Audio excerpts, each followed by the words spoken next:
You sure you want that? Ashtray? Yeah, why not? Ashtray. Just swap it, yeah. Ashtray. Good. Good evening, ladies and gentlemen. The major Saturday night encounter tonight is called Freedoms in the Plural of Speech. And we have here Christopher Hitchens, well known at this festival, celebrated at this festival, columnist, critic, polemicist, whose new book is not on sale, unfortunately, at the bookshop here, but I nonetheless thought I would speak of it because I've seen the proofs, and it's a life of Tom Paine, who I admire enormously, and of course it's very elegantly written.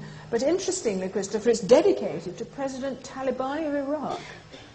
Yeah, slightly cheeky on my part, but Thomas Paine was given the key of the Bastille when he went to France by the Marquis de Lafayette, who'd led the storming of the Bastille, and asked to bring it back across the Atlantic to give to George Washington. And if you go to President Washington's home in Mount Vernon, you can see it hanging on the wall to this day. And Paine dedicated his Rights of Man to General Washington, who was then a fairly obscure provincial politician in the fringes of the English-speaking world. And I thought, if I could dedicate mine to the first and only ever elected president of Iraq, who had formed a people's army of his own to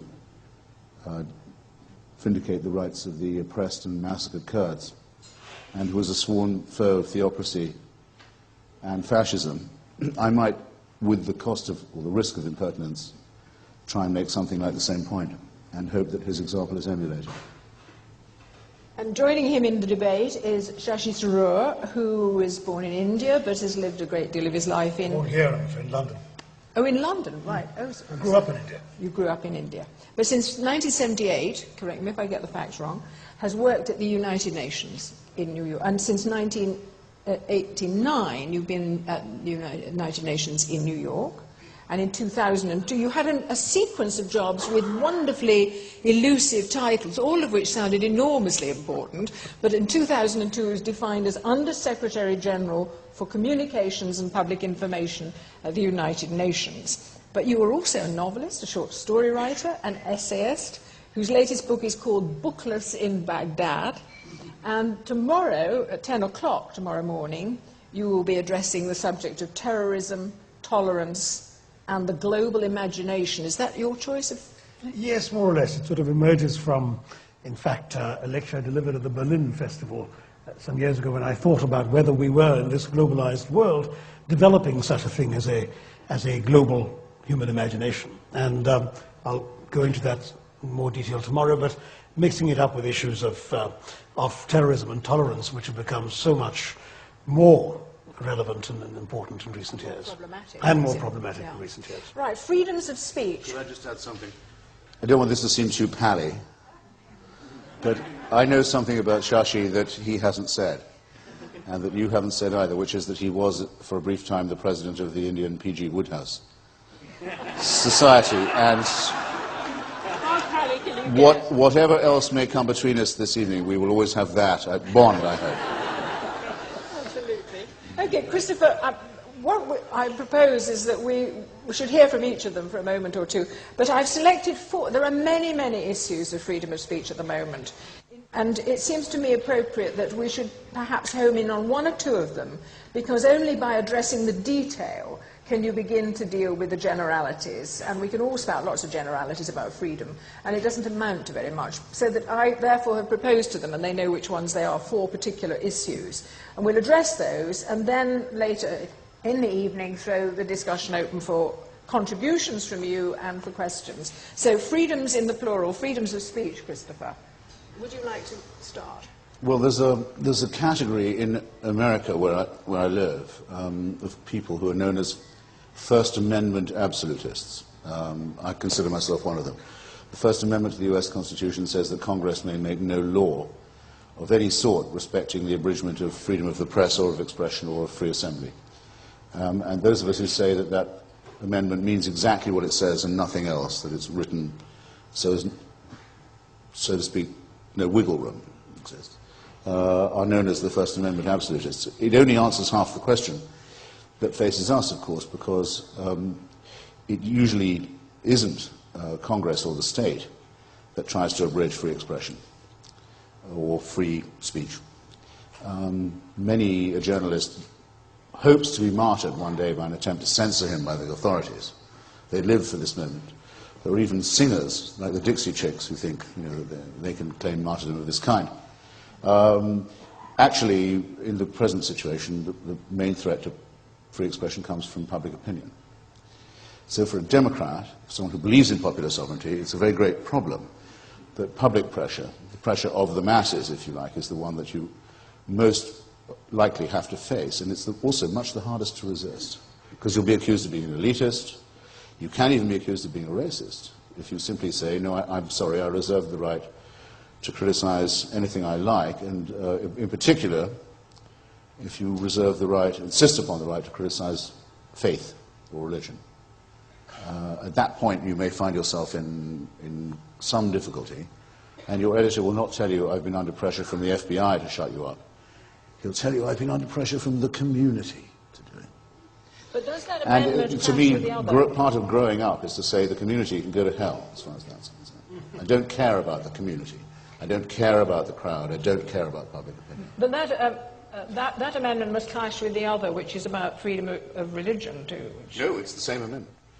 The reason why the First Amendment is so important is that the Establishment Clause, as it's called, forbids the US government to take any side in a religious dispute or to allow any privilege for any faith or any faith-based group or any church. Is the same amendment that says there can be no abridgment of the freedom of expression. So it's as tightly written as any possible amendment could be.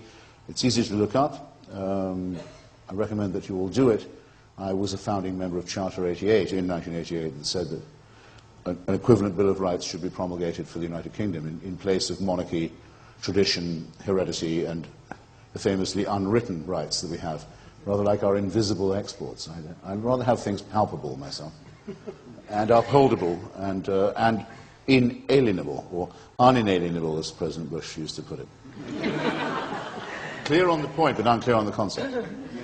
Shashi, can I turn to you to address initially that particular concept, freedoms of speech? Of speech. Well, I think that's probably where I'll start disagreeing with Christopher. I mean, I'm not an absolutist about that or anything else, largely because, though I believe passionately in freedom of speech and freedom of the press, and have chosen to exercise it in my writings, I think I do believe very much that this has to be upheld and protected.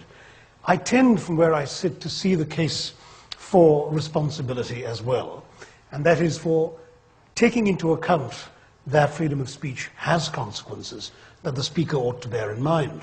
And since Christopher came up with an American example, I think it's also worthwhile quoting the American Supreme Court Justice Oliver Wendell Holmes, who said that freedom of speech does not extend to the right to shout fire falsely in a crowded theatre.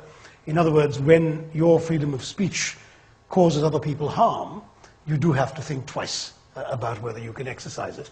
And I suppose at some point the authorities have the responsibility to ensure that freedom is exercised reasonably. Now that's all very well in a democracy where we would like to think that the system is so constructed so that these judgments are made reasonably and fairly and not for ulterior motives. But when Christopher comes up with the question of the community, that's when we get into a different sort of problem, because there, it's, as he said, it's not so much about whether the state is trying to abridge your freedoms of speech. It's whether you say or write or paint or do other things which cause such grievous offense to a section of people in the society in which you live that the societal well-being is jeopardized.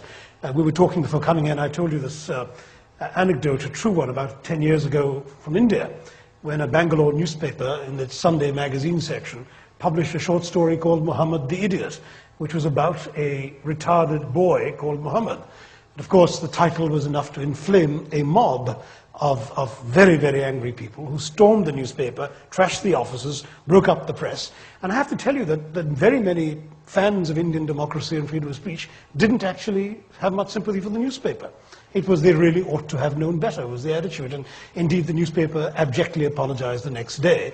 And I believe the author of that headline has not worked in the paper since. So the problem here is, I'm afraid, one of what do you think in your society, in the social circumstances in which you're functioning, you can reasonably do without provoking a serious law and order problem. So that case would be, when Christopher, you can come in a moment, the issue there is one of bad editing, because the art...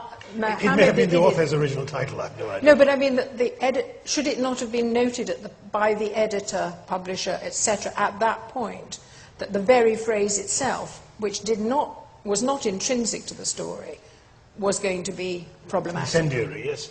It should have been. You know, it's easy enough to say that if something provokes a mob to violence, it's the mob that ought to be punished or prosecuted for violating the law and being violent.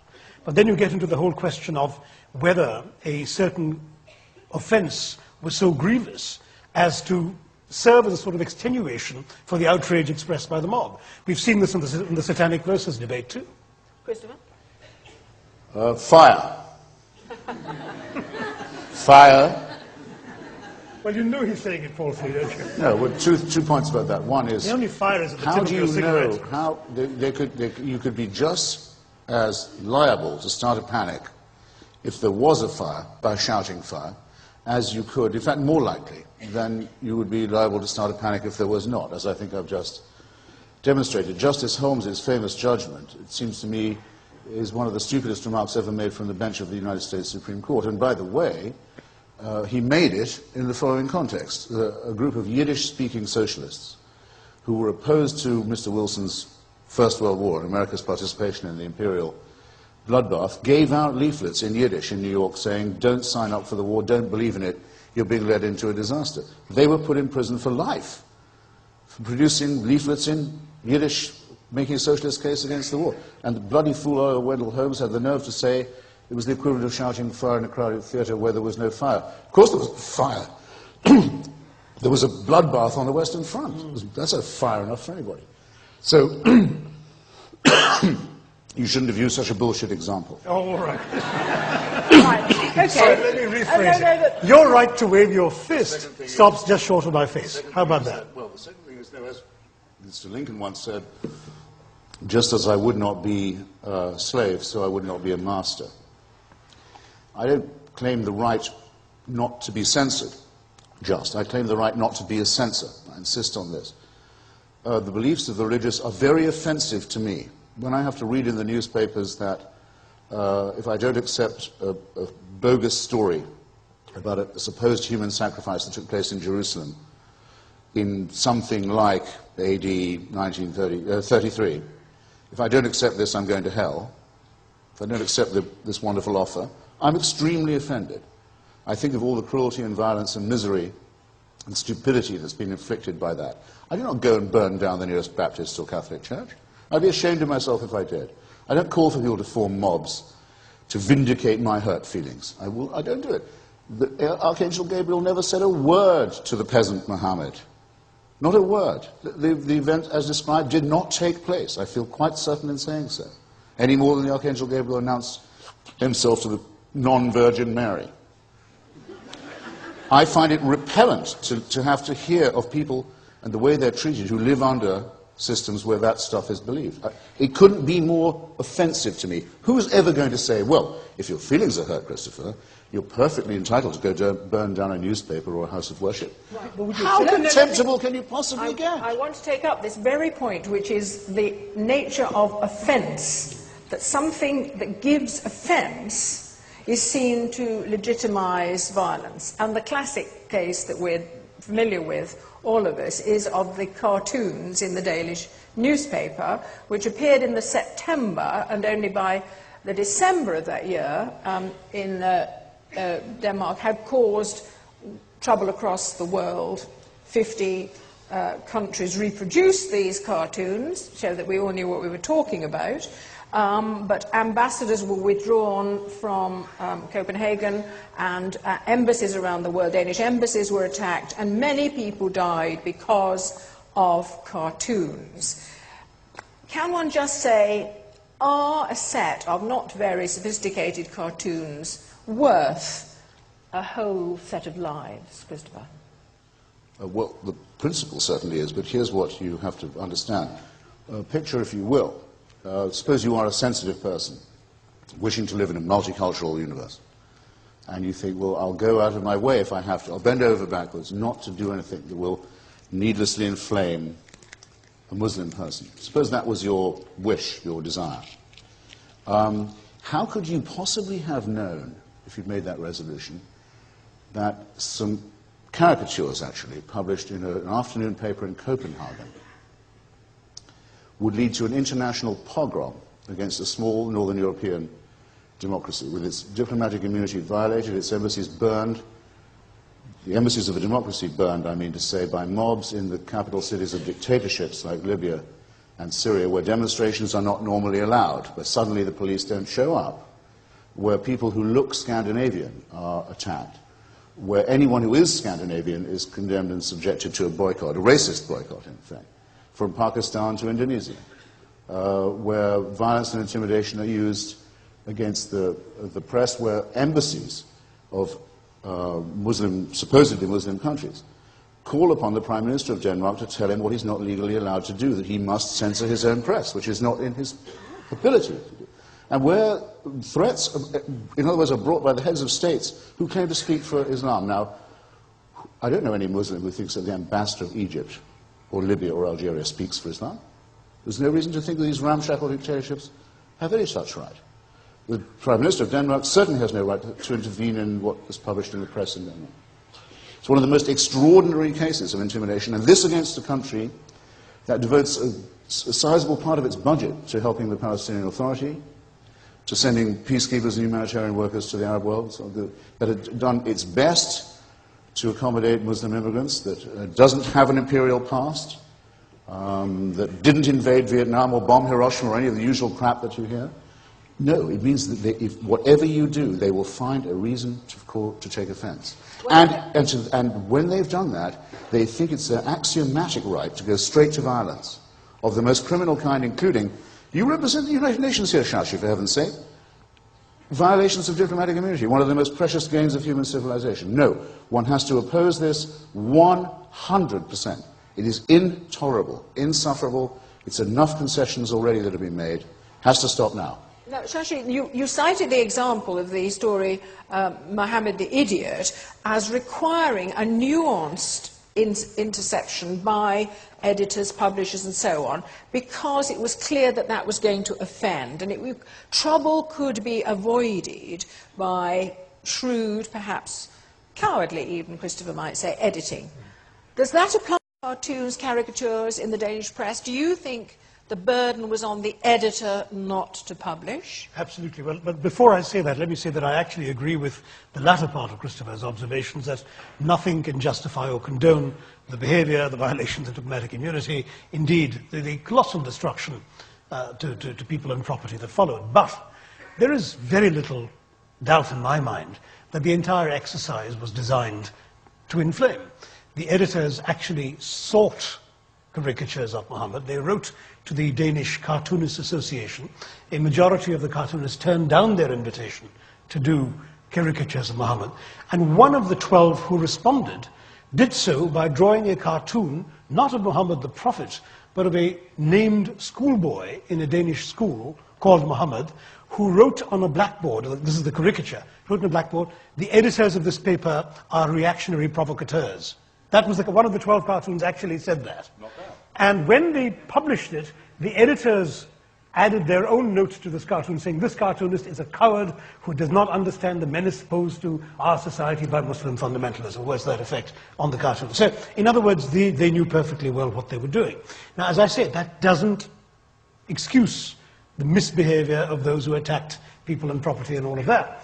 But it does say that when you know you're going to create offense, you have to ask yourself why you're doing this. Perhaps you couldn't have predicted every single detail of the consequences, but that there would be consequences, I think there could have been no doubt about.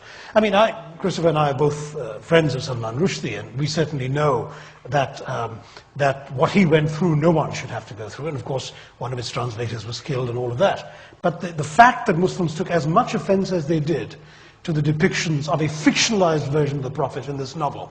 A novel which in many other ways, and perhaps not to Christopher's taste, is actually an amazing affirmation of mystical belief towards the end of the novel. If such a novel could cause that kind of offense and lead to the consequences it did, it's extremely difficult to believe the editors of this newspaper didn't have an inkling of what they were stirring up. And this is a newspaper, by the way, which had a record in the 1930s of publishing anti-Semitic articles. I mean, they have most of their circulation over the years. Right to publish anti-Semitic articles and publish anti-Christian cartoons. What was said about the Danish cartoons is exactly what was said about Salman when he published the novel. You must remember. People said, aha, darkly, they'd say, he knew what he was doing. Hugh Trevor Roper said he should be beaten up and kicked around in the street by Pakistani gangs because he hoped to bring on a response. Well, of course he wrote a novel using Holy Writ for literary purposes, knowing that might upset some people. He thought it was about time to open this discussion in the Muslim world, and many Muslim intellectuals sided with him. But straight away, the immediate resort to violence and intimidation, not just the threat of murder, but murder itself. It doesn't matter to me if these people believe this, if they say, for example, we don't represent our prophet in figure, or indeed almost the human figure itself in figure, because we fear idolatry. That's good. It's much better than having pictures of weeping virgins or statues of them that may be led to weep if you can put enough pig's blood on it and put a candle nearby. The endless fraudulence of Christianity. Fine. That's their belief. But they can't tell me I can't talk about the Prophet Muhammad. They absolutely cannot do that. But this is where I go back to your earlier comment about you're choosing not to be offended by other people's religious beliefs when you don't have any. I mean, part of the problem, I think, in our world is our failure sometimes to realize that other people aren't necessarily like us. In other words, that there are societies in different stages of cultural consciousness or sophistication. Not everyone is a Christopher Hitchens.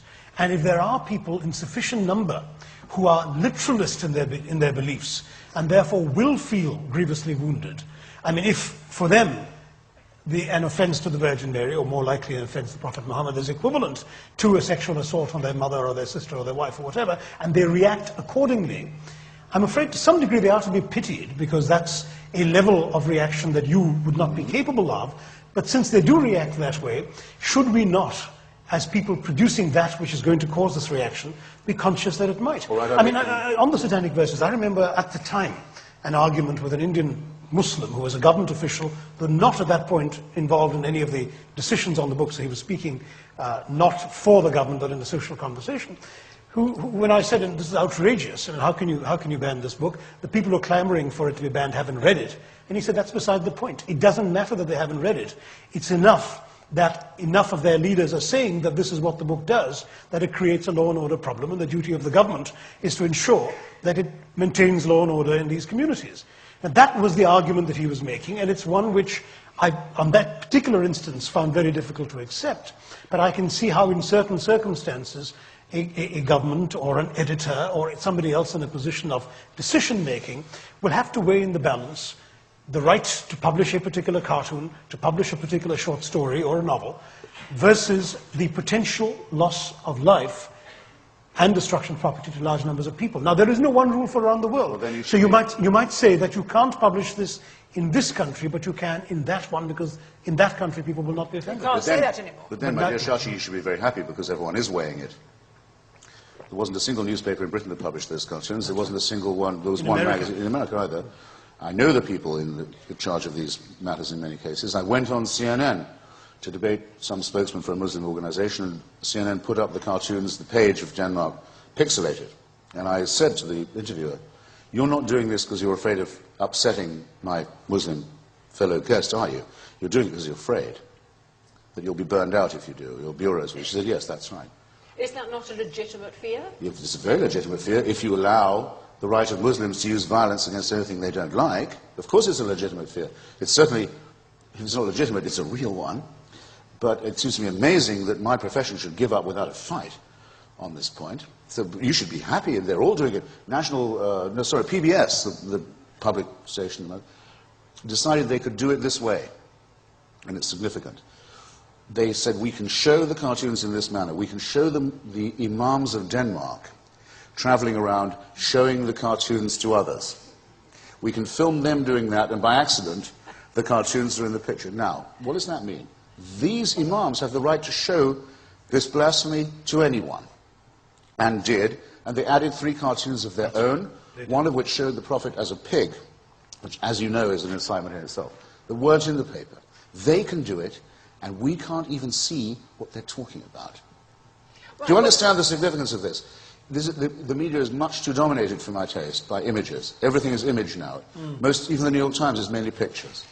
Here, the whole story is about an image, and no one is allowed to make up their minds by seeing it themselves. We're shielded from it by our editors in a free press and a free country who are paralyzed with fear and paralyzed with the idea that anyone might be hurt. All right, this is disgraceful. Let's take on a case where they did take an action.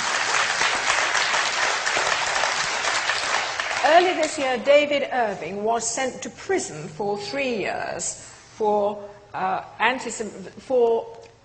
being in Austria and being accused of being he confessed to being a Holocaust denier. I'm sorry. No, he denied being He denied being a Holocaust denier, having brought a libel case 6 years earlier against an American professor who said he was, but having 16 years previous to that denied that there were gas chambers at Auschwitz. This is a very eccentric, bizarre, self-obsessed historian who claimed the right to say what he believed, regardless of the amount of offence it was given, and he was denied that freedom to offend. 3 years in jail, is that right, Christopher? Do you think that's fair?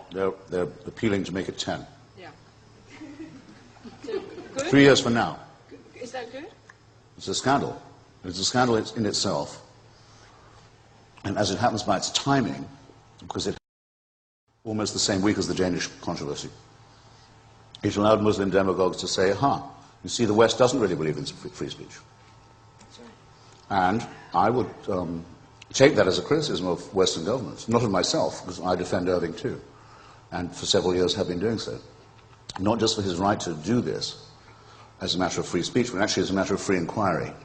I'll say it now and I'll take my chances, but I've read all of David Irving's books on the Third Reich, and I don't think anyone who hasn't read them is educated in the argument. Even at that trial in London with Deborah Lipstadt, who's the woman you mean, John Keegan, many other eminent historians came into court and said what I've said repeatedly in print. He is a very major contributor to the subject. He's the man who showed the Goebbels diaries, the Hitler diaries were a fraud and the Goebbels diaries were genuine, when Hugh Trevor Roper, our doyen of historians, fell for it the wrong way. I think he has the right to advance his claims, as well as the right to express his own opinions. It is very interesting that, of course, it's only in Austria which has this law. Well, they're overcompensating in Austria. Indeed, they are super guilty, so they have the law that to deny the Holocaust You know the joke about Austria? What were its two historic achievements? To have convinced the world that Beethoven, Hitler was German and Beethoven was Viennese. And that Kurt Waldheim was an international. Yeah, Kurt Waldheim was an international citizen. But no, in fact, on this one I don't. But the issue of globalisation blows. I mean, that is completely ludicrous, is it not? I agree completely with you and Christopher on that. However, it's interesting that shortly after that, there's been this whole debate in Canada about a law that would have criminalised denial of the so-called Armenian genocide. You know, and the Turks made a huge fuss about this, saying that there was no genocide and you can't criminalise its denial. And this went back and forth, and I gather the law has now been withdrawn from consideration. But the question is, how many things can you criminalise imagining or arguing or inquiring into? It starts off with one and goes on to the other. Again, deep offence is caused by arguing that there was no Holocaust. And I think if you stand up and argue there wasn't one, you will suffer, generally, before the tribunal of public opinion. But to be thrown into jail for it is certainly a bit difficult to swallow. But this court of public opinion is getting more and more aggressive in that people on every hand are now alleging that they have been offended and something must be done, we are offended. Now this is a recent case, the third example, only happened this week, when Asia House, which was putting on an exhibition of M.F. Hussein's paintings of Hindu goddesses, closed down the exhibition in response to a protest from the Hindu Human Rights Organization, who said that their goddesses were being depicted obscenely. Now, they did that, and nobody's made any fuss about that. You tell me he's a very distinguished painter. Oh, he's India's Picasso. It's an outrageous thing that this was done. I heard about it from you. I hadn't heard about it previously. But there was a similar episode in Gujarat when an exhibition of his was trashed by a mob. I mean, there are two fundamental things to be said about this. First, that Hussain has been using Hindu goddesses in his paintings for years. He's 92 years old, and he's been painting since he was 12. So this is not exactly somebody who's trying to cash in on sensationalism.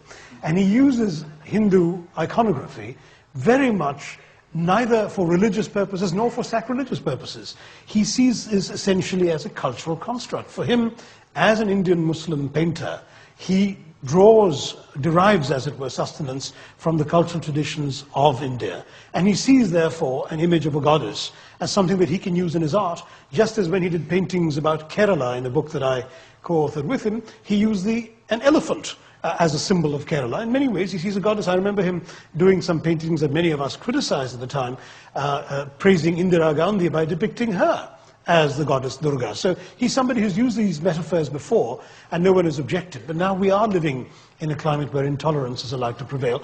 And if I might say so, it's particularly obnoxious to me as a believing Hindu that Hindus should do this, because Hinduism is the one faith of which I know in which there is no such thing as a Hindu heresy. You're free to believe pretty much anything and be a Hindu, and disbelieve anything and still be a Hindu, which is what makes it such an attractive religion. Hindu art depicts goddesses in the most extraordinary ways. Well, actually, I have to say, any religion involves being able to believe in anything. and to take offence. Yes, look, it used to be, before the Enlightenment really crested, that it was left to communities to do this. In other words, the Jewish community in Amsterdam is the one that sentenced Baruch Spinoza to death, not the Christians for his heresy. They thought, we leave it to the Jews to punish their own heretics. They did agree, they praised the Amsterdam synagogue for uttering the great curse on Spinoza and expelling and excommunicating the most talented Jew in the Netherlands of the time. But are we really wanting to go back to that, where every community is its own tyranny, everyone's ghettoized? If you're Hindu, you can condemn another? No, I really think we have to have a Bill of Rights that applies to everybody, and to which any citizen of any stripe or religion can appeal if they've been oppressed by the wider community or by their own. This particular example of the paintings, though, the painter is condemned by the Hindu community basically because he's a Muslim who dared to do such depictions rather than a Hindu. Right. So, I'm sure well, as we know with the cartoons, only Muslims are allowed to represent the Prophet Muhammad as a pig. Come on, this is not serious. I'm not going to live under the dictatorship of people like this. I'm not going to listen to their opinions. I'm not going to respect them. I'm going to say, no, you keep it yourself. Do not dare address me. Do not dare talk to me as if you're warning me when I comment on this. I won't have it. I won't be talked to in that tone of voice. Christopher, you're quite right about this. This is clearly a shared view, I would say, by people in this room. Now, one can say one must not yield. One must defend the right to offend others. One must not close down theatres. One must not close down exhibitions. But the fact is, under pressure of the mob, from all sorts of different directions, it is actually playing into the political agenda, which is now on the public stage. So we can inveigh against it. We can deplore it. What do we want done? And what can be effective in this situation? Well, we used to have a blasphemy law that only protected the Christian religion. And you'll remember what it was in the late 70s, Mary Whitehouse brought a prosecution of the poet James Kirkup, who'd written a sort of homoerotic poem by the crucifixion. And I don't think in the end the prosecution was carried, as it were. But she carried the day, but it was not condemned. It wasn't condemned. The judge but it was, for many people, the first time it was discovered that there was A, blasphemy law, and B, that it only protected one religion. Now, when the Satanic Verses controversy emerged, there were those who said, well, there should be a blasphemy law, and it should protect all religions. I said, no, there should be no blasphemy law. Because, as Karl Marx so brilliantly put it, the criticism of religion is the beginning of all criticism. If you don't have the right to criticize religion, you have no right at all. It is the most important argument that we have, ever since the dawn of civilization. Philosophy begins where religion ends. not to be able to discuss religion without fear, without inhibition, means you don't have the right to speak on anything important at all. Of course, no blasphemy law. And Tony Blair's capitulation to this and saying, well, if it's sauce for the goose, it's sauce for the gander, seems to me the most abysmal surrender that one could possibly have on the main point of free expression. But to take up the point you make about the Jews and Spinoza, I mean, religious communities used to police their own, and in a sense that kept everyone happy because it wasn't their particular game. But it's not possible now. What we have is such a multi-faith community that different segments of the community are imposing their own standards on each other by means of fear. I mean, there was the famous case recently that you will know of a play by a Sikh play. Young woman attacking the elders of the Sikh community in which she lived, and the Sikh young men went and attacked the theatre, breaking windows and so on, and the theatre closed the play. It's a matter for the police. Well, indeed it was, but the point is that the theatre didn't see it like that, and the theatre acted quickly to close down the play because of the fear of violence. We're confronted with it, Christopher, and the police are not called. It's a huge encouragement to those who want to resort to the use of force in civil society. I mean, what could possibly be simpler? There's another question. Well, it's the same question in a way. My hero, Thomas Paine, was very much attacked and criticized by the vile Dr. Samuel Johnson, one of the most ranked Tories there's ever been. But I have to say I have a soft spot for the old buzzard all the same. But if only for his lexicography. And when he produced his first dictionary, he was visited by a group of old ladies, Respectable Women's Association, who called upon him in Fleet Street and said, Dr. Johnson, we'd like to congratulate you on your refusal to put any indecent words in your dictionary. And he said, ladies, I'm very obliged to you for revealing to me that you've been looking for them. That simple story is actually all you need about the censorship mentality. Those who want to be offended will always find something. There's no way of forestalling that. And just as one cannot tolerate being censored oneself, one can say with absolute confidence that if one was in favor of censorship, in principle, platonically, say, we wish it could be done, decency could be protected, obscenity could be avoided, offense could be... Who's going to get the job? Do you know anyone? There will never be a human being born who's good enough for that job.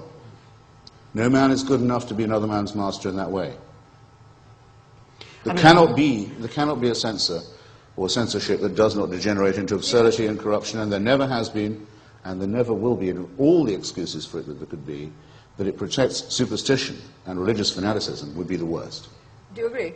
Oh, I agree. I'm certainly against censorship of any sort, certainly official censorship. What I'm talking about is self-restraint and responsibility on the parts of those who are conducting certain actions. Policing by the community doesn't actually solve it. I mean, you might well find, for example, there could well be Muslim conservatives who want to buy peace with Hindu extremists by condemning their own MF Hussain, as it were. In any case, MF Hussain wouldn't want to be principally thought of as a Muslim anyway. He is a Muslim, but he would rather be thought of, first of all, as a painter. His religion is incidental to his art. And I think They'll never there's get no... that point. Yeah, They'll never get that point. But that's precisely where I'm not supporting any idea of self-policing by communities. But I do think that the law and order argument can't entirely be overlooked. Christopher's right that you do have to ensure that people who break the law are prosecuted, so that a fellow who goes in and vandalizes a theatre ought to be proceeded against, and I hope in this particular example you've given that these people have been, they have not been, I see. Well, they should have been. But the fact still is the theatre in turn will ask themselves whether it's worth it. There's no satisfaction, you know, in being run over if you know that the driver who's run you over is going to go to jail. It's not going to do you very much good after you've been run over. The police in Manchester last week found the energy to arrest and charge someone who stood outside the Catholic Evidence Guild office there, holding up a copy of my book on Mother Teresa. They were very swift to punish him. You can't do that. Who knows what will happen if we let you do it. But those who actually use and threaten violence are let go. Get used to it, or don't get used to it. Get used to it and you'll live under it. Resist it now while it can still be opposed.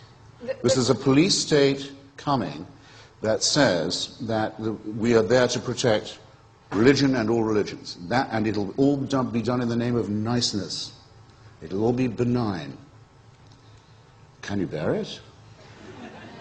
The story of the Sikh play is even more confounding because the theatre management had wanted to commission a play from a major ethnic community within the city and had opened the doors to consultation with them, invited them in, invited them to rehearsals, invited them to contribute, all by way of being the generous, liberal, enlightened theatre world, and it had spiked their attempts. So concessions don't win the day, perhaps. They do not. Joseph Priestley, and I'll give you an example. Joseph Priestley, the man who discovered oxygen, had his laboratory in Birmingham, and while he was doing his great scientific experiments, he also announced that he didn't believe in divine revelation at all. He didn't believe in the monarchy, that he was effectively Unitarian, and as you know, the Unitarian belief is that there's one God maximum, one God at most, if that. And a mob formed. It was called the Church and King mob. It did a lot of work in those days for the Hanoverian usurpers and their friends. And they smashed up his laboratory. They destroyed the only real scientific laboratory in Britain. They were so appalled that there was this scientist going on and making these profane remarks. He had to move to Philadelphia. Well, good for them. They got what they wanted. And Philadelphia got it. Philadelphia got Joseph Priestley. Yeah. Good for them.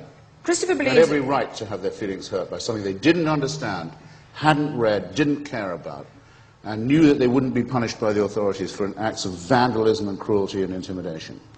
We want this back now. I thought we got over this. Now I have to face it all again. Arguments I'd forgotten having to have, I'm having to have again with religious fascists. I'm ready to do it till I draw my last breath, but I'm appalled at anyone making excuses for them. Well, we live in... you believe that there's a police state coming to defend religions of all kinds. Friendly police state. Friendly police state, kind, benign. How is that going to play out?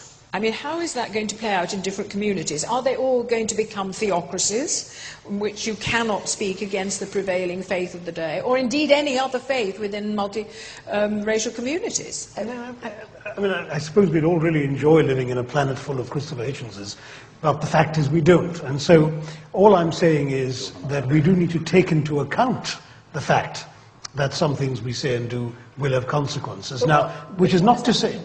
Taking into account, does that mean conceding or just saying, well, I'm taking it into account, but I'm still going to do it? Well, there are perhaps ways of doing things differently. That short story could have been given a different title. The question of the play, again, I haven't read or seen the play, so I don't know anything about it. I gather that one outraged Sikh leader said, we would have supported this play, but why did she have to set it in a temple?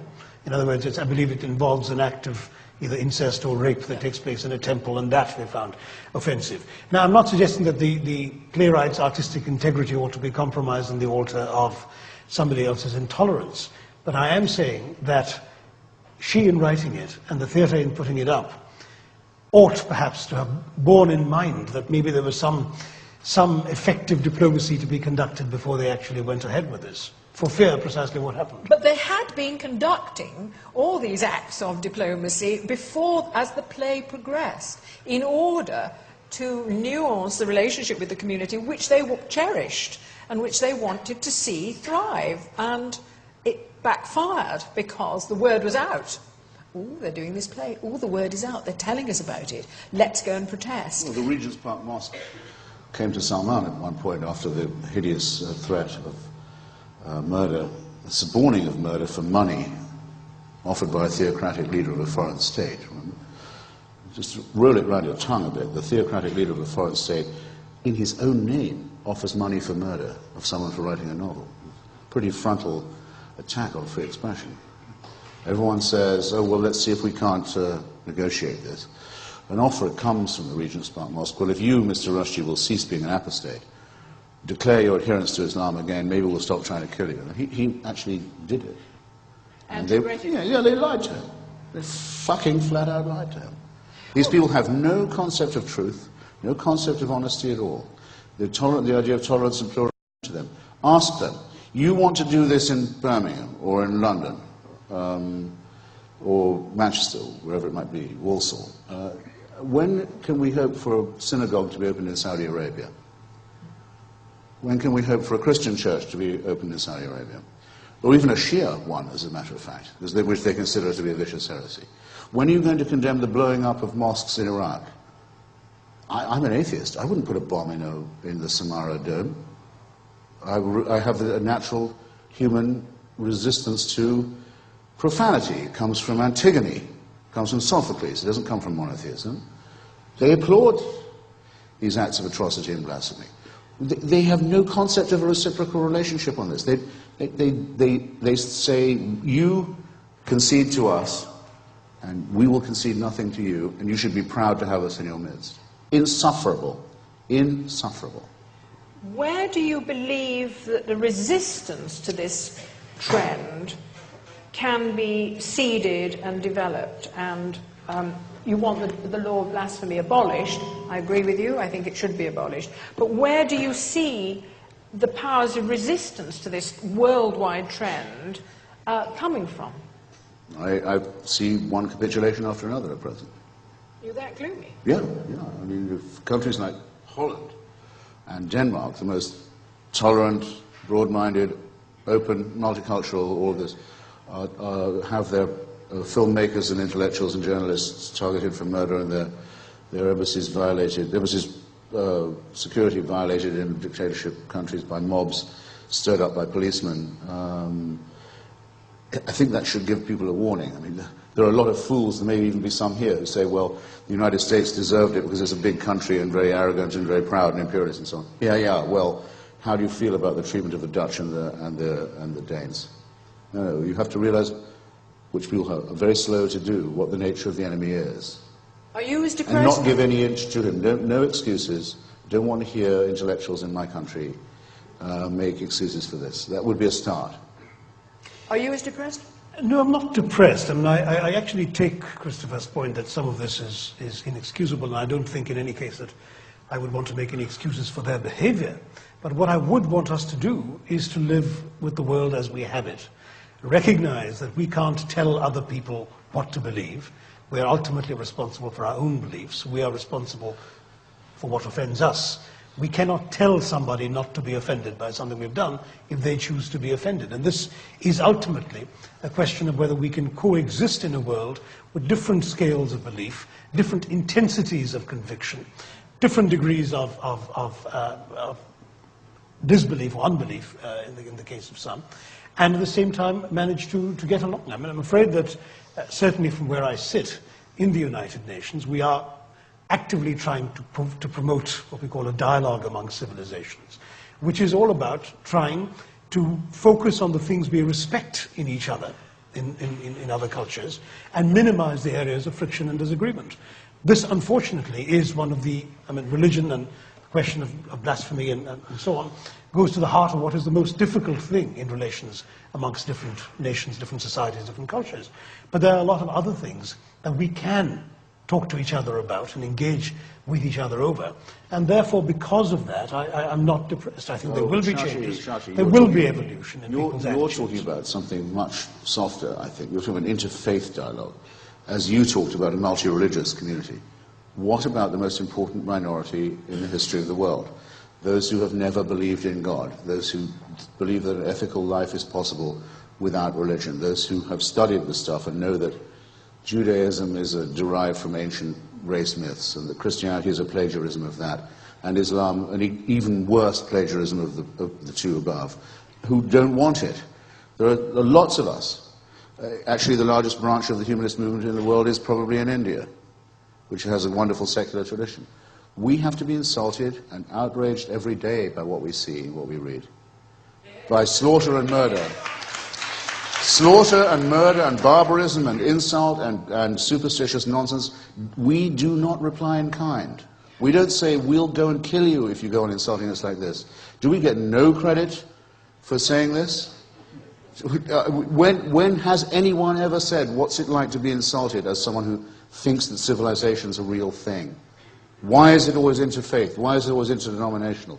Why can't we say that all of these cults are equal and equivalent glimpses of the untrue? But what... I'm going to invite you to join this discussion in a moment, but just let me put this to you. You speak of the UN and these attempts to deal with this increasing mob willingness to take offence and use violence. But you are like talking to like in the United Nations. You're civilised, affable, tolerant wings of all the different faiths and of no faith. More glimpses of the untrue, Christopher. I'm afraid. This is the UN, Christopher. Yes, ask the people of Darfur about that. Well, exactly. The They point played I'm it the making. Kofi Annan way in Darfur, and now there's almost no one left to kill. But the point This is I'd another rather have been conversation. unilateral myself. I'm talking Hate about... to say it. Even preemptive would have been better than watching the mass slaughter by Arab Muslims of African is Muslims. there Our a African uni- brothers and sisters are being killed as we speak in thousands every day in the Is EU. there- And we is- decided to play it the Kofi Annan way. Is there a unilateral It'll be option? over soon. Is there a single country on earth that's prepared to go to war over these people in Darfur? The solutions If that have anyone been proposed found... it, you know what would be said. Well, I'm No, just telling you. no, we're not getting into it. Let we me shouldn't just... get into I that. want but to that's- make... I don't a know, point. I'm beginning to feel- Christopher, I'm asking... crunchy making the about it. point. I'm making your point for you, Christopher. Oh, that sorry. that the UN are having conversations and being very civilized together, but they are not effective in arenas where people are killing and murdering because they are living in a different world. There is no association between the debates within the UN and what goes on in the killing fields. Is that not the point you were making, I would think? I mean, how can you be effective? Well, I think we have been effective. I mean, there's a slew of Nobel Peace Prizes on the walls of the United Nations to point to various effective cases. Teresa and Henry Kissinger. That's right. Well, we're not resting on our laurels or theirs. Two merchants of death and superstition. It's so difficult to argue with Christopher because I enjoy him so much. But the fact You is... see why he's a diplomat and I'm not. Right, let's have the lights up and you can all join in this. Do we have microphones here too? Can we, yes? Yes, the microphones there. Can we have some lights and I can see who we can go to? There's a hand up there. There's a hand up there. Oh, right, yes, let's go there, please. And that's getting better. Yes? I'm a monarchist and a mystic, but I applaud you, Christopher. Right. Somebody here? It's jolly decent of you, I must say.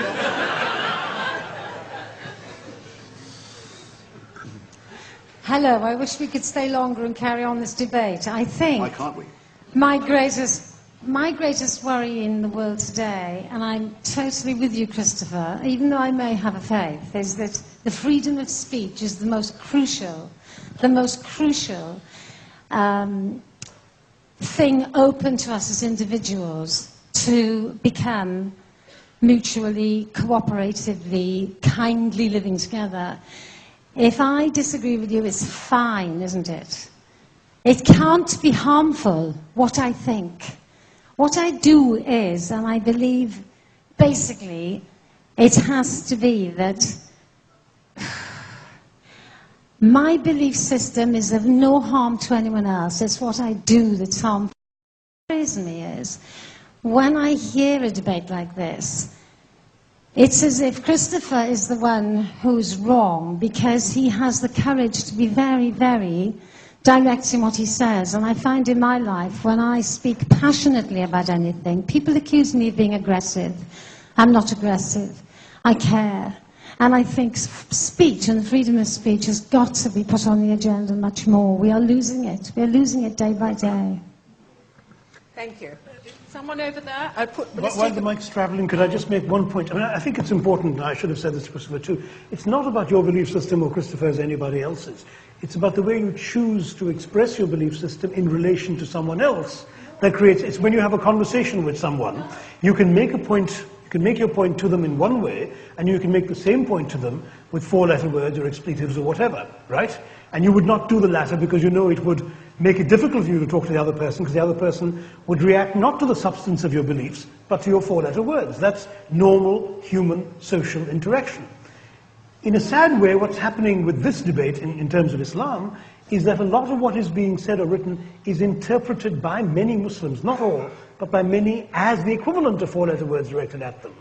And so one could make a different point about the rationality or otherwise of your beliefs and theirs without doing so in a way, as these caricatures did, that was seen by them as direct insults. That's the difference. Well, Okay. yes, he has. Yeah. Yes, he has.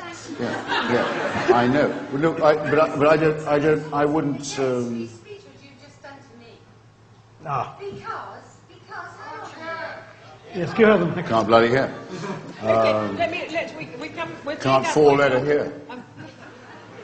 There's somebody over there. Has they got a microphone over there? At the back there? Yes? Okay. Seems to be that a lot of this comes down to a subjective judgment. How offended do I have to be to get rights? Sorry? The right to be offended. How offended do I have to be to get these rights? To make a fuss? You should probably cloak it in faith. There's a privilege for that. If someone said, I don't like what you just said, I'm going to kill you, I think the police might be on your side. If they said, I don't like what you said, I'm going to kill you because it was my faith, you can't count on the cops or the government anymore to do their job. And to the lady in the front, I do not say my belief system is no threat to anyone else's. I would hate to say that.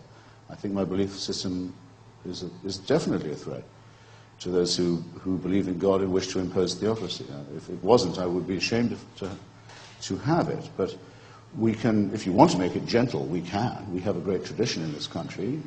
It goes back, well, a long way, but the classic statements of which are in John Milton's Areopagitica and in John Stuart Mill's essay on liberty, where it is said that however discredited an opinion may be, to ban it would still be a huge mistake, because otherwise there would be no way of finding out if you yourself had made a correct point, if you had no opponent, if you'd silenced them. There would be nothing to argue with. There would be no measure of your own articulacy or your own willingness to argue. Thus, it must always be the case that any opinion, no matter how unpopular, must be at the front and center of the argument. Rosa Luxemburg put it even better, actually. She said freedom of speech is meaningless unless it's for the person who thinks differently. Do you believe in the laws of libel, slander? No. I left England partly because of the laws of libel. It makes journalism almost impossible because, again, it's a matter of hurt feelings. A person who's bringing a lawsuit in Britain, many of them tried it on me when I was here, some of them have tried it since I've left, has only to prove that their reputation has been damaged or their feelings hurt. They don't have to prove that what I say is not true. They have it again. That's a secular form of the blasphemy law. Right, there was someone down here who's got a microphone already, and there's somebody... Thank you. Yeah, let's hear. We'll just have a few questions and then we'll do a black... I'm going to defer to Christopher on my American history, but I seem to remember in freedom of speech there's something about inciting violence. And I'm kind of curious as to why no one's mentioned George Galloway saying that Tony Blair should be the subject of suicide bombers. Is it just too absurd? Or otherwise unworthy? Okay, we'll... Sorry, to exhale more rapidly than I wanted to. I'll remember the question then. Galloway and Tony Blair. A question over here. Have we got a microphone? Where's the microphone? Nobody can speak until there's a microphone. Has someone a microphone? Yes. Then speak, please. Okay. I'm an atheist, and like Christopher, I'm also offended on a daily basis by the idea that because I don't believe in some kind of revealed truth, it's not possible for me to lead a moral and a decent and an ethical life. I find that very offensive. But listening to the debate, I'm starting to think that maybe the problem is that us atheists are just too nice, and we suffer our offence in silence. So perhaps we should get a bit more nasty. And take offence. No, I know how you feel. I'm always being told I'm too nice. Bring the microphone here. Someone over here? It's a dreadful accusation, isn't it? There's someone in the middle who's the middle people here aren't getting a bite of the chair. Wait a minute, we must have a microphone. Microphone. Across. Thank you. And then there's... Yes.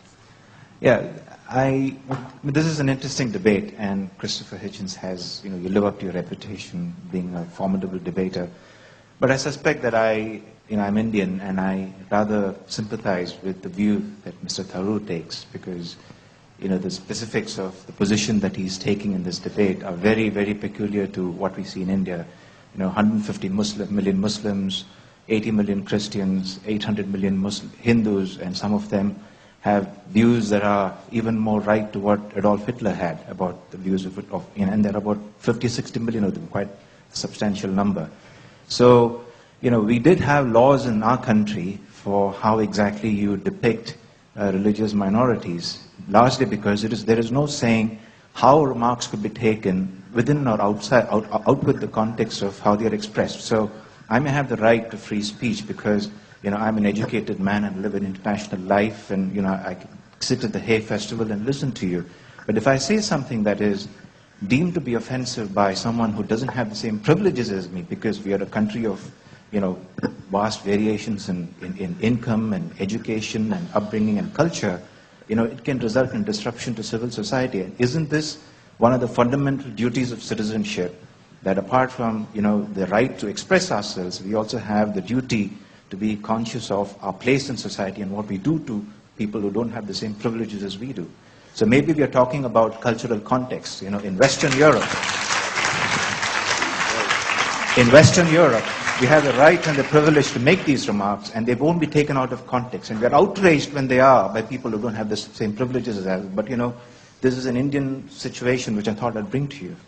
Right. Yes. Now, you will take on that question and the No, Galloway I question. prefer that question Yes. above all Yes. others. I mean, Yes. because one of the things, that's how I know Shashi, I'm a great lover of India and its secular constitution and its multi-ethnic and multicultural life. I mean, it was true 2 years ago, I think you could say, in India that the president of India was a Muslim. Still is.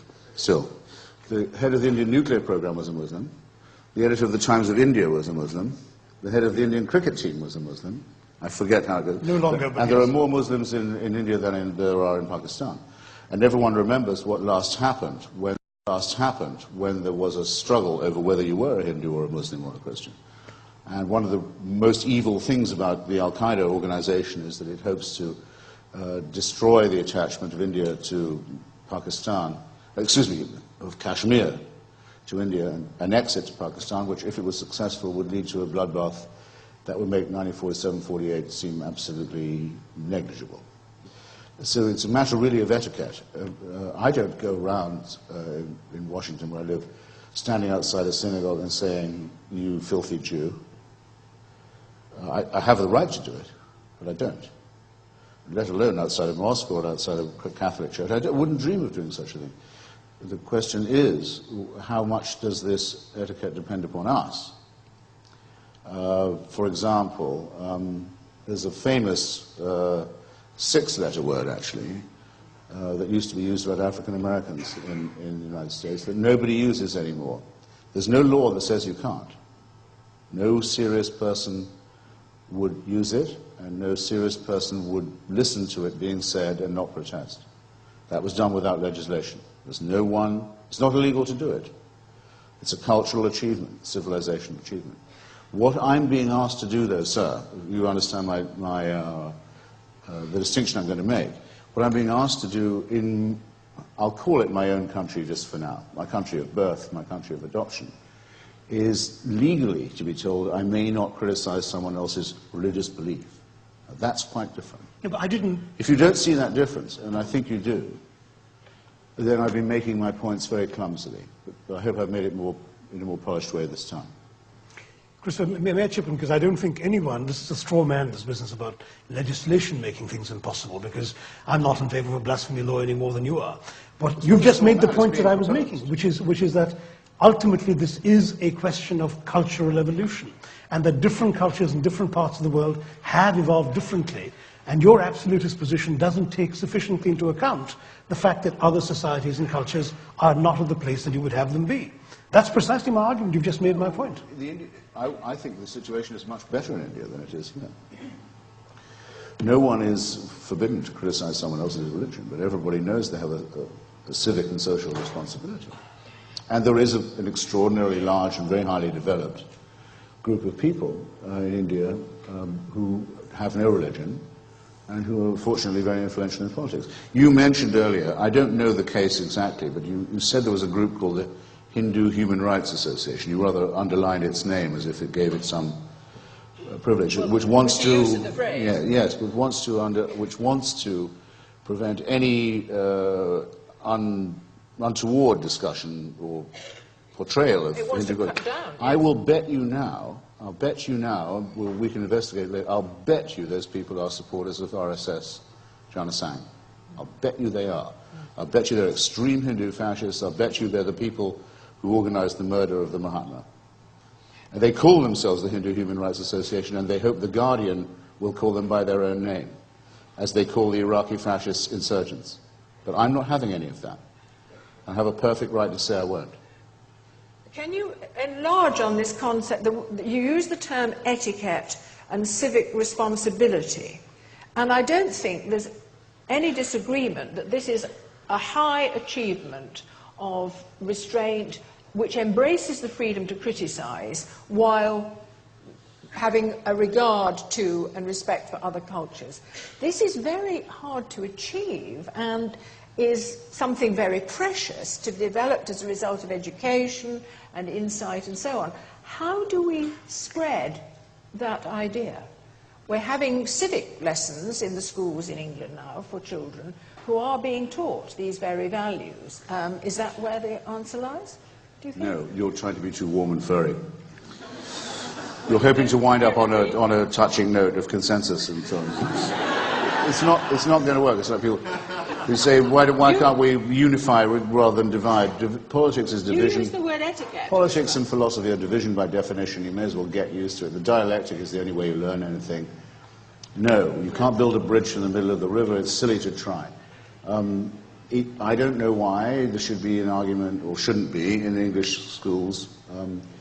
Did the Middle Passage, the slave trade, rescue a huge number of Africans from the hell of remaining in Africa?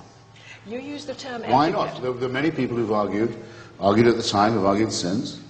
There are African Americans who say, I'm glad my ancestors didn't stay in Senegal. People think, oh God, how can you possibly say that after what the Middle Passage was like? Well, I have just in fact possibly said it. If you won't do that thought experiment, you're not thinking seriously about how the argument went on.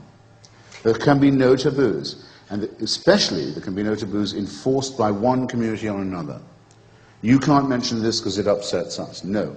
Teaching of history is impossible. Teaching of philosophy is impossible. Teaching of argument, how to debate is impossible. How can you teach the Burke-Paine debate? Or the debate between Wilberforce and Huxley about evolution without upsetting somebody? May I just say that you have, with your very example of the six-letter word in America, talked about something that is taboo. Right. And unfortunately, whether you and I feel that way or not, there are a lot of Muslims for whom those caricatures of Muhammad were exactly what that six-letter word would be to a black American. Nonsense. I'm afraid Islam claims to be a universal religion. It says it's for everybody. You can't say... I've heard absurd arguments made against me by people like George Galloway, coming back to that, saying they use the term anti-Islamic racism. You cannot be a racist by criticizing the Islamic religion. By definition, you cannot. It's not a racism. No. There's now a stupid term that's trying to be imported into our culture, Islamophobia, as if to group it with... anti-Semitism. Or anti-racism in general. Nonsense, I won't have it. I dislike Islam very much, as I do all religions. I have every right to say that I think it's absurd and an absurd and wicked belief. No one's going to tell me I can't say that. But if there's some crappy euphemism imported that says, we can't have you say that on the BBC, which I've actually had happen to me, then I think I'm being subjected to censorship, both officially and unofficially. Someone got a microphone there? Just a small point, if I may. Christopher, I think you just have to make a distinction between, on the cartoon issue, what Muslims feel offended by they are perfectly able to say, yes, the depiction of the Prophet in this way is wrong in Islam. The fact is that the distinction is that what they do as a consequence, or what they are seen to be doing as a consequence, threats of violence, actual violence in the way that you described earlier, also has no support in Islamic belief. So, on the one hand, yes, they are saying it's wrong to have the Prophet Muhammad depicted in this way. Equally, as a Muslim, it's important to recognize that those Muslims who have broken the law really have no basis in Islam to do that. The Prophet Muhammad, from the birth of Islam, faced great trials and tribulations, but in my reading of his life, the peaceful way of resolving dispute was always the way that was guaranteed to bring success. And that's how Islam, by and large, throughout most of the world. Thank you. We're running out of time. We're well over time because we were enjoying ourselves, but I'm just going to ask, as we bring us to an end, the lights are flashing violently. You must address the George Galloway point that was made here. Well, okay, but I don't want the gentleman there to think that I'm avoiding it. No. There is a fighting words exemption in some American jurisprudence about the First Amendment, and that's actually what Oliver Wendell Holmes was talking about. There's a time when a word is a weapon, when you're fighting a fight, and so forth. On the whole, that's been struck down. There hasn't been a speech prosecution in America since 1967-8, the middle of the Vietnam War. There were two prosecutions, one of my friend Julian Bond, who tried to run as a black man for an anti-war candidate for a seat in the Georgia Assembly, and because he was opposed to the war, even though he won the election, he was not allowed to be seated. And there was, the same year, a prosecution of a Klansman for making Klan-like remarks. Both of those were struck down by the courts. There hasn't been a fighting words prosecution in the US since then, I believe I'm right in saying. And Mr. Galloway clearly did not call for the murder of the Prime Minister because he hasn't got enough guts to do that. He says, I would like it if it happened, but I'm not calling for it. In other words, if it does happen, don't look at me, but I did pre-approve it. He said it would have a moral justification in his spectrum of moral justification. He said it would be a good Didn't thing, use but the word he did not. He recovered in time to say, well, of course I'm not recommending so. So if it happens, all we can say is that Galloway pre-approved it so that he's a coward, as I know him to be, a complete coward, moral coward, political coward, as well as a pimp for and a prostitute of Saddam Hussein and many other dictators. There's Aneurin Bevan used to say about the British press, there's no need for a censor because there's no need to muzzle sheep. Of George Galloway, you can say a person like that, who's a prostitute for fascism, convicts himself. But it was very interesting to see how unbrave he was, as well as how demagogic. An absolutely perfect combination of scumbaggery combined and double distilled. To your point, sir, I can't be expected to arbitrate on what is or is not the Muslim correct view. There are those who say that Islam mandates suicide bombing and the way to paradise, and there are those who say that's not true. Don't ask me to say which is the proper Islamic view. There appears to be no way to find out. Christopher, I think I speak for us all in this room to say how much we enjoy these encounters, how important the debate of this nature is to the people here and to the world at large, in a world in which we feel the threat against ideas and expression, which we all stand by as one of the absolutely basic bedrock values of our society. So thank you for being here to debate that issue, and thank you to all.